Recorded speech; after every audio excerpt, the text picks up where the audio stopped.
At ngayon, mga giliw naming tagapakinig, narito ang isa na namang kwento na pinamagatang KP2 Variant sa pakikipagsapalaran ni Kapitan Karyong!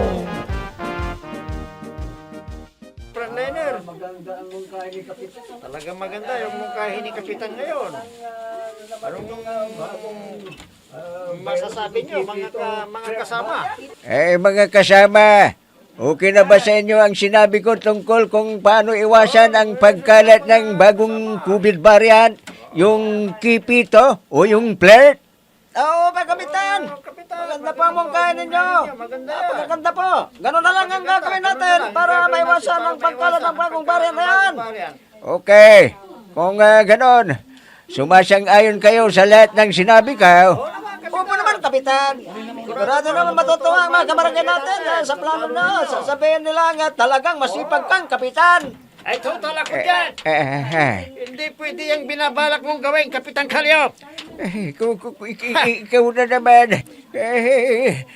Kagawad na daw. Aba, dumating din yung mga kagawad na walang alam gawin kundi tumutol sa lahat ng plano ka. Ay, sasang-ayon kami ni Kagawa Dodong kung alam naming maganda. Pero sa tingin ko naman lahat ng plano mo, Karyong, ay palpak hindi ba, Pare Adong? Oo, tama ang sinabi ni Pare Asyong. Palpak ang mga plano mo, Kapitan. Embreng, Pinita, pigilan niyo ako. May kakapatay na ako ng tao sa araw na ito. Pipigilan niyo ako. Baka makapatay siya ng dalawang kagawad. Pigilan niyo. Tingnan mo, papatayin mo pala kami. Ididimanda ka namin, Kapitan. Isusumbong ka namin kay Senador Idol Zubino. Tama na, Kagawa na siya. Mapapatay na kitang animal ka. Ikaw ang laging pasimuno. Pigilan niyo si Kapitan. Hawakan niyo, makakapatay na siya ng napapatay na si Kagawa na siya. Aray ka. Buwisit ka. Ay, nako! Ay, tama na, Kapitan. Tama na. Bitawan mo ako, Ambreng. Bitawan mo ako. Ito ang gagawin ito. Aray ko. Aray. Gaganti ako sa'yo, ha? Aray ko. Aray. Naku, Abre, Benito!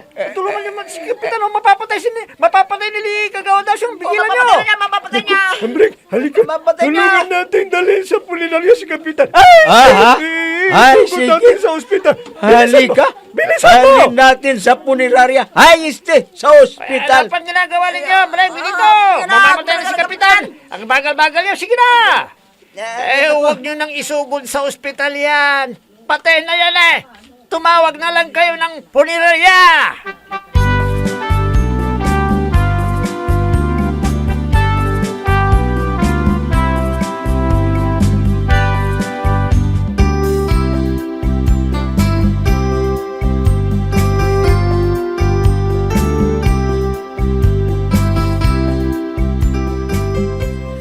Kailangan malamang ito ni Kagawa, Pare Boy. Ako, sibuyas pala. Naku, sigurado matutuwa siya kapag nalaman niya ito. Parimbay! Buksan mo ang pinto!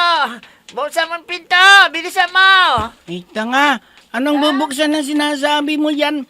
Wala pa namang pinto ang bahay natin dahil nasira ni Lola Insyang tanga. Matupang kita dyan Storbo, nag-iisip ako ng napagkakapirahan natin Parimbay, may nakita ako. Siguradong masisiyang kapag nalaman mo ito.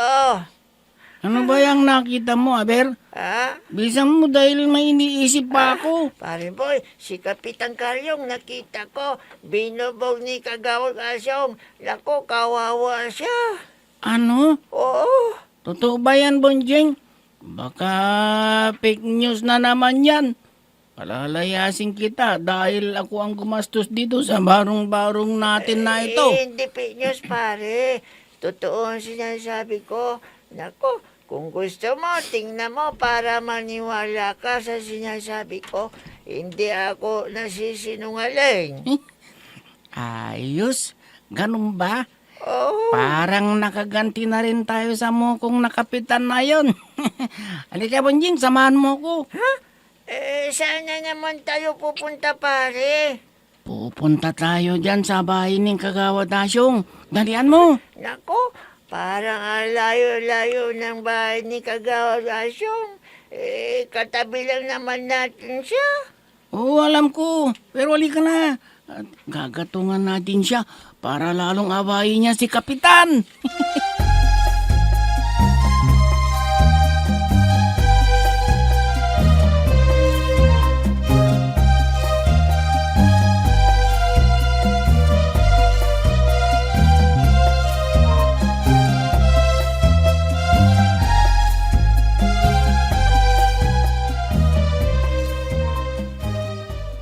Benito, anong nangyari kay Kapitan? Bakit ang daming pasa sa mukha? Kukuhan kasi Vice Mayor, binugbog ni Kagawad Asyong. Aba, na naman. Ay, namimihasan na ang Kagawad Asyong na yun ah. Oo nga eh. Pero Vice Mayor, mukhang malubha ang kalagayan ni Kapitan ngayon ha? Malubha. Oo. Bakit hindi nyo dinala sa ospital? Tawagin mo si Ambreng. I-drive mo yung multicab at dalhin natin sa funeraria si Kapitan. Sa ospital pala. Sige na, Benito. Bilisan mo na. Apo Vice Mayor, ngayon na po ba? Ngayon na? Ayop ka, Kagawad Asyong. Kung may masamang mangyayari sa bayaw ko, malilintikan ka sa akin. Vice Mayor! Vice Mayor! Oh, Benito, bakit ka bumalik agad? Anong Vice nangyari? Mayor, pasensya na po kasi, nakalimutan ko po yung inuutos mo sa akin. Ano na nga ba yung Kapitan? Naku naman, Benito. Lumayo ka sa akin. Mapapatay kitang animal ka. Tanga ka.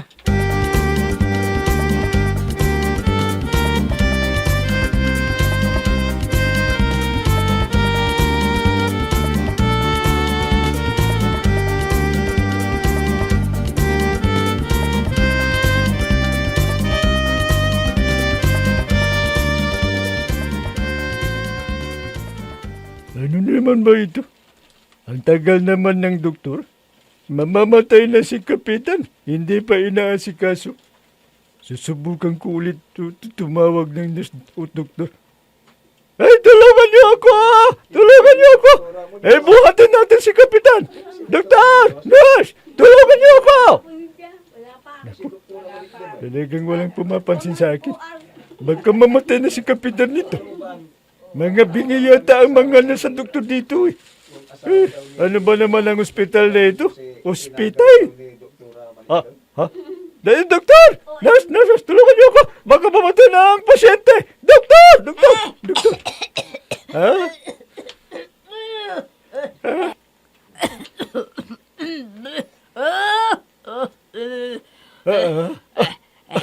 Nasaan yung pasyente? Ha? Ay, nasa multicab, doktor. Kuandok. Naku, nasa multicab po. Pakitulungan akong magbuhat sa kanya. Kanina pa ako tumatawag. Humingi ng tulong, dok. Tulungan niyo. Walang tutulong sa akin. Walang tumutulong. Naku, mamamatay na si Kapitan dito. Mahahawa na ko dito. Naimbestigahan na ba ng ang pangyayari? Anong naimbestigahan ng sugo? Ano sinasabi niyo, doktor? Hindi ko kayo maintindihan. Ang ibig kong sabihin, kung naimbestigahan na ng otoridad ang nangyaring pamamaril sa kanya. Diyos ko po, doktor. Hindi po nabaril ang pasyente. Hindi na ba rin? Nasaksak, ganun ba? Baka maubusan siya ng dugo. Kailangan natin ng donor. Ay, hindi po, dok. Si Kapitan Karyong po ang nabaril. Ay, Juan, siya ang pasyente. Si Kapitan. Bakit? Anong sakit ni Kapitan? Ay, kay Pito, blood variant. Ang sakit niya, doktor. Ha? Ay, Kagawad Asyong, hindi naman yan ang sakit ni Kapitan. Wala siyang sakit. Tumigil ka, Benito. Basta, Dok. Iyon ang sakit ni Kapitan Karyong. Kaya mag-ingat kayo. Baka mahawaan niya kayo. Sigurado pati itong nagdala dito sa kanya, nahawaan na rin ito.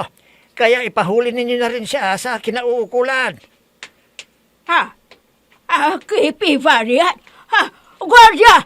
Gwardiya! May tinamaan dito ng creepy to. Tumawag ka ng pulis! Bilis! Ipahuli natin! Dali! Naku, patay!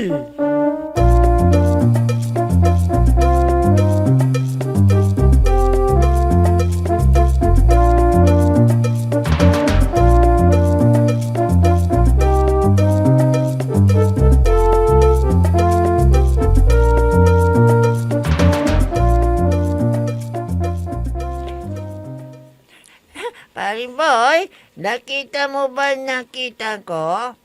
Siyempre naman, dahil hindi ako bulag, kaya nakita ko. At narinig ko pa. Ako rin pare, nakita ko, narinig ko rin. Natabuhan ng sa mga doktor sa ospital. Siguradong matagal gumaling si Kapitan Karyong. At habang nagpapagaling, si Kagawad Adong ang OIC. At administrator si Kagawad Asyong. Oh, magagawa na ulit natin yung gusto natin gawin sa barangay. Di ba pare? Siyempre naman. Ano pang ginagawa natin dito? Tayo na, Bunjing. Ha?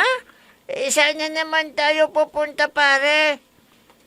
Saan pa di magdidiskarte na naman tayo sa bayan? Wala na tayong bigas. Pati ang pinto natin na nasira ni Insyang, di pa niya napapalitan. Alam ko na kung saan tayo pupunta, pare. Ha? Nahulaan ko na. Alam ko na, pare. Saan nga ba ang alam mong pupunta natin? Sige nga, kung mahulaan mo. Saan? Hihingi tayo ng ayuda kay Kagawad Asyong. Ay, tanga. Ha? Anong bibigay ni Kagawad na asyong na ayuda sa atin? Walang pera yun. Hindi sa kanya, pari Bunjing. Saan tayo pupunta? Anong gagawin natin? Ibubulong ko sa'yo. Ilapit mo sa akin ng tenga mo. Oh, Para sige. walang ibang makarinig. Ay, ito. Oh. Sige, lapit ko na. Baka makagat mo ang tinga ko, ha? Susuntukin kita. Sige, ano ba yan? Ito, Bunjing. Ha? Ganon ang gagawin natin, pare? Ayos! Ayos, paring boy. Kusay! Ay, sibuyas!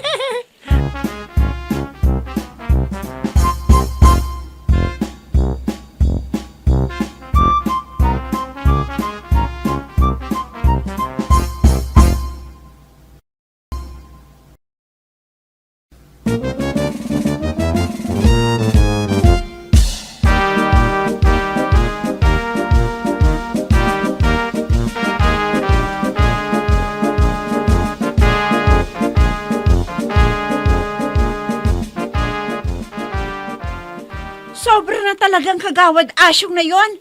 Tingnan mo ang ginawa niya. Naniwala kaagad ang mga tao nang sinabi niyang nahawaan ka ng KP2 o plate. Lintik lang ang walang ganti, Veronica. Malapit nang mapuno ang salaw. Naku, ibig mong sabihin, sa dami na ng kasalanan nila Kagawad Asyong sa'yo, di pa puno ang salop? Malapit na, Veronica. Talagang gaganti ako sa kanya. Minsan pa na gawin niya yun, Veronica. Minsan pa. Talagang maglalaho ng balat sa tinalupan. Baka ipasok ko siya sa sariling puwit niya. Naku, Kap, tumapang ka naman. Hindi ganyan na pinapabayaan mo lang ang ginagawa nilang masama sa'yo. Ay, duwag ka talaga. Kama ka lang matapang eh. Duwag! Bawiin mo yung sinabi mo, Veronica. Hindi ako tuwag. Matapang ako. Kahit ilang Kagawad Asyong at Kagawad Adong pa, Hindi ako natatakot. Ito ang tandaan mo, Kanila. Kap, ha? Ah, Minsan ka pang magpaapi sa mga kagawad na yon. Kakalasan na kita. Veronica!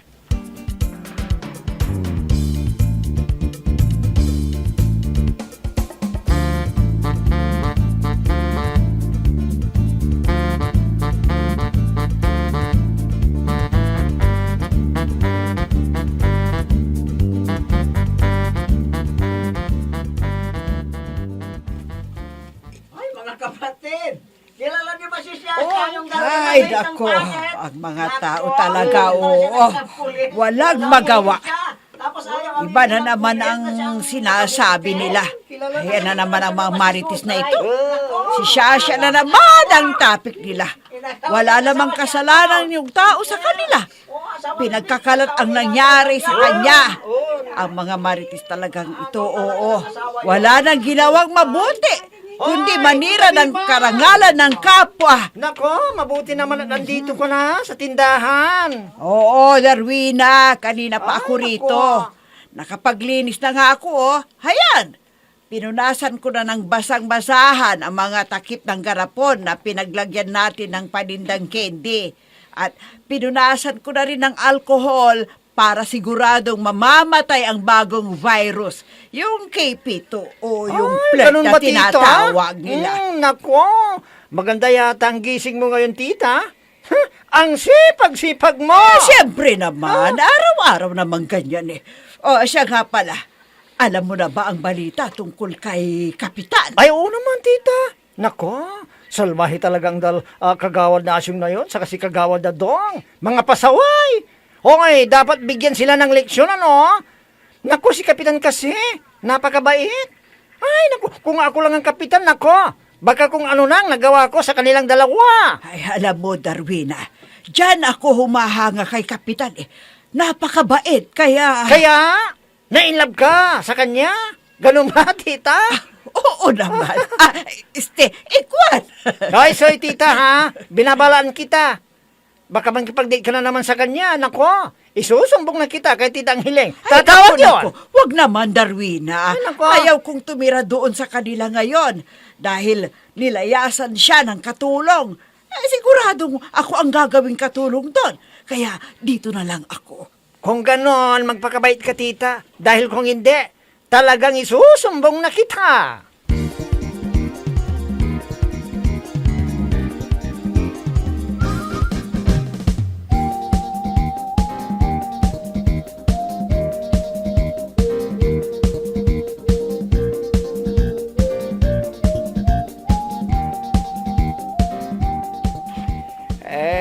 Sige, mga kasama.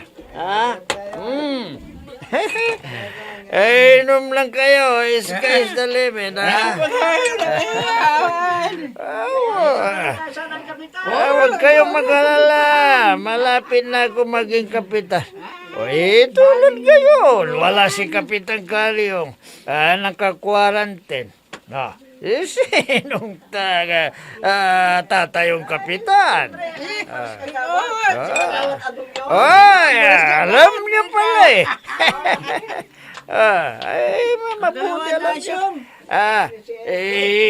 Si Boy Kusay. Ay, si Boy Sibuyas at si Bunjeng. Andyan na sila. Ano kayang bagong balita ng mga ita? Magandang araw po, Kagawad Asyong. Magandang araw, Kagawasyong. Ay, Boy, Bunjeng. Anong sariwang balita, ha? Kagawad, sabi ni Kapitan Karyong, papatayin ka raw kapag masalubong ka niya sa daan. Oo, kagawad. Sinabi ni Kapitan yun. Abang, ayabang talaga ng Karyong na... hindi ba ba yan siya nadala sa ginawa kong pambubugbog? Sabi pa niya, Kagawad Asyong, magtago ka na raw para humaba pa ang buhay mo. Sinabi niya yan. Talagang sinusubukan ako ng Karyong na yun, Mga kasama! Samahan niyo ako. Papatayin ko lang ang Karyong na yun. Ha? Nakikita niyo ang baril nito? Ha?